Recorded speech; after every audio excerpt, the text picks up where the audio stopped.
मित्रांनो, दुपारचे 3:30 वाजलेत आणि आमचा माऊ भाई आपल्या साम्राज्यात फेरफटका मारायला निघालाय.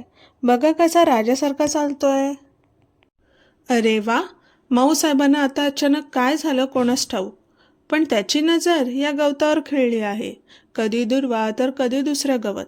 असं वाटतं जणू आमचा माऊ आज भेद झालाय की काय.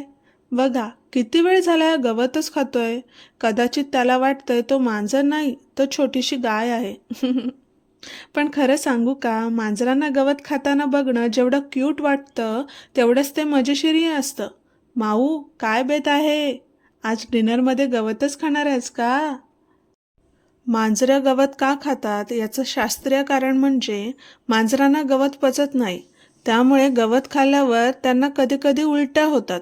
यातून त्यांच्या पोटातील न पचलेले केस किंवा अन्नाचे न पचलेले भाग बाहेर पडतात.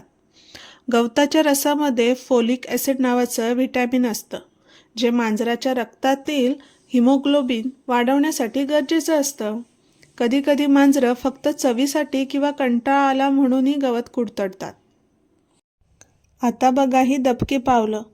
समोर कुत्र्याचं पिल्लू बसलंय. माऊ एकदम सावध. पण शेवटी काय, दोघंही एकमेकांकडे बघत बसलेत. जणू काही जुने मित्रच आहेत हे. पण माऊची स्वारी आता परत चालण्याकडे. त्याच्या डोक्यात काहीतरी शिस्त आहे. मला तर वाटतंय मैदानावर आता लपाछपीचा खेळ सुरू झालाय. अरे, माऊ शिकार शोधतोय, पण शिकार काय याच्या हाती लागत नाहीये. बिचारा माऊ. शिकार मिळाली नाही तर पठ्ठ्यानं मोर्चा वळवला. चला, आता थोडा फेरफटका परत सुरू झाला.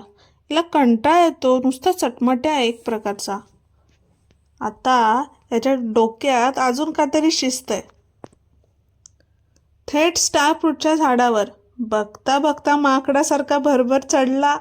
वारा वाहत होता, झाड हालत होतं, पण आमचा भाई तिथे बसून झोके घेतोय. जणू काही स्टार फ्रूटची राखणच करतोय. पण हा वर तर चढलाय, पण आता उतरायचं कसं? कसा बसा धडपडत खाली आला खरा, पण याची मस्ती काय संपत नाही. अंगात एवढे किडे आहेत की इकडून तिकडे उड्या मारणं सुरूच आहे. तर मंडळी, बघितलीत ना आमच्या माऊच्या अंगात किती मस्ती भरलंय ते. जर तुम्हाला माऊच्या करामती आणि आमची ही मज्जा आवडली असेल तर व्हिडिओला नक्की लाईक करा. आणि हो, अशाच क्यूट आणि मजेशीर व्हिडिओ पाहण्यासाठी लाईफ विथ मानसी या चॅनलला आत्ताच सबस्क्राईब करा. धन्यवाद.